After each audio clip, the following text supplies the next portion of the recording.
Merci beaucoup de nous passer, de me poser cette question. Nous venons de recevoir le général de corps d'armée, chef d'état-major des armées, que vous avez vu. C'est toujours un plaisir pour nous, sur le terrain, de recevoir le SEMA. Ça nous remonte le moral, ça remonte le moral du personnel. Quelles sont les instructions qu'il nous a données? Il est venu voir notre dispositif opérationnel, voir les conditions dans lesquelles nous travaillons, recadrer nos actions, nous donner ses recommandations. En fait, les institutions comme institution principale, il a apprécié le travail qui est fait déjà sur le terrain, mais il a vu beaucoup de villages qui sont encore déserts, les populations n'ont pas gagné leur village, et il nous a prescrit d'aller vers les populations pour les inciter à revenir, pour les inciter à avoir confiance en leur armée. En fait, il nous a demandé de leur répéter à tous que nous sommes là pour les sécuriser. En fait, en même temps que nous exerçons notre mission de sécuriser les gens, c'est-à-dire protéger les populations qui sont sans problème, mais autant également pourchasser les populations qui viennent déranger les autres, déranger la quiétude des autres, déranger l'action économique de ce pays. Vous voyez sur l'axe Kumbambongue combien de véhicules ont été brûlés, combien de personnes ont été tuées.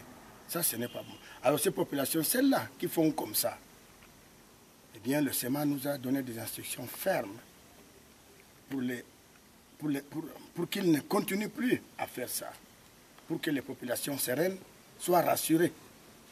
Or, alors que c'est notre mission de les rassurer, que ces populations soient rassurées. Nous le ferons. Nous le ferons, évidemment, avec les autorités administratives qui, elles, sont les premières à leur parler, qui sont les premières à parler à ces populations de revenir, d'avoir confiance en leur armée. Alors, voici les principales instructions du SEMA que j'ai reçues. C'est d'abord les encouragements qu'il a donnés à sa troupe, et ensuite c'est la fermeté contre ceux qui veulent mener l'insécurité et le dynamisme vers les populations sereines pour les inciter à venir et assurer leur sécurité. On peut dire aujourd'hui que la situation est sous contrôle? Je vous assure qu'elle est strictement sous contrôle, madame.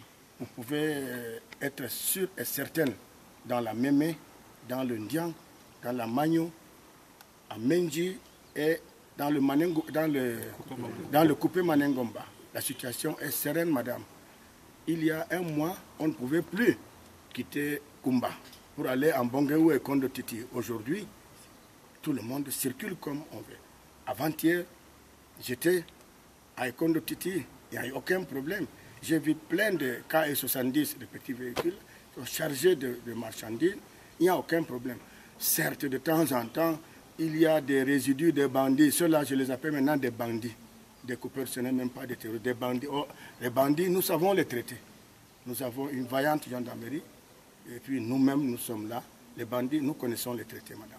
La situation est sereine, madame. La situation est sous contrôle.